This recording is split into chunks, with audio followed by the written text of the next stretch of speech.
Shout out sa mga ano dyan, mga veterano dyan sa swimming pool.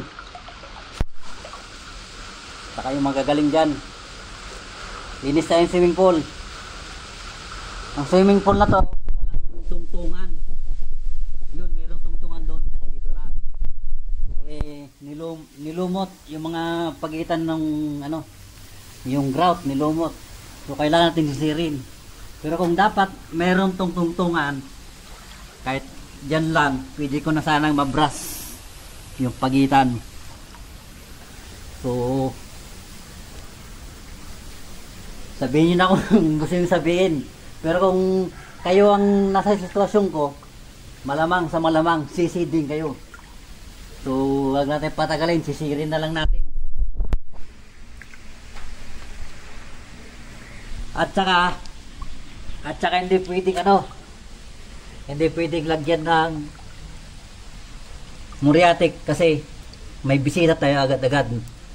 So hindi natin pwede. Pwede ito lagyan ng muriatic kung kahapon nilagyan ng muriatic. At saka isang araw. So oras na lang. Kailangan natin maglinis. Kailangan nating malinis to.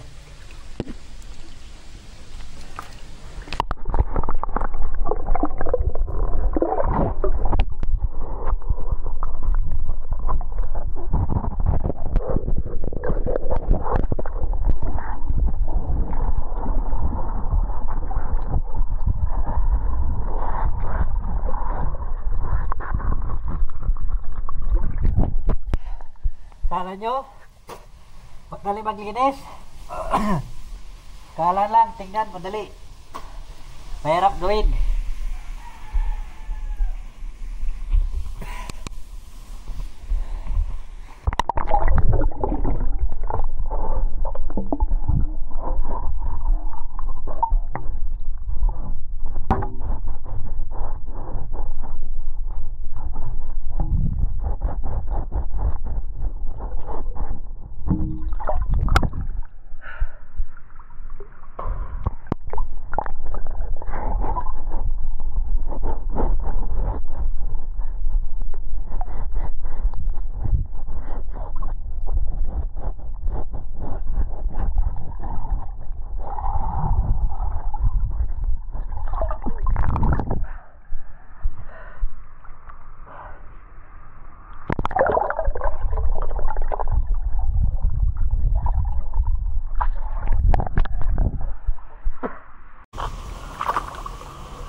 Kaya yung nagbabalak mag swimming pool dyan,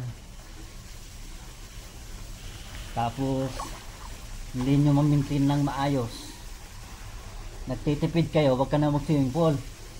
Kasi ang swimming pool magastos, chlorine, kuryente, saka tubig. Kailangan mong paandar rin to kahit 3 beses sa isang linggo. Pag hindi mo pina-andar to, lulumutin yan.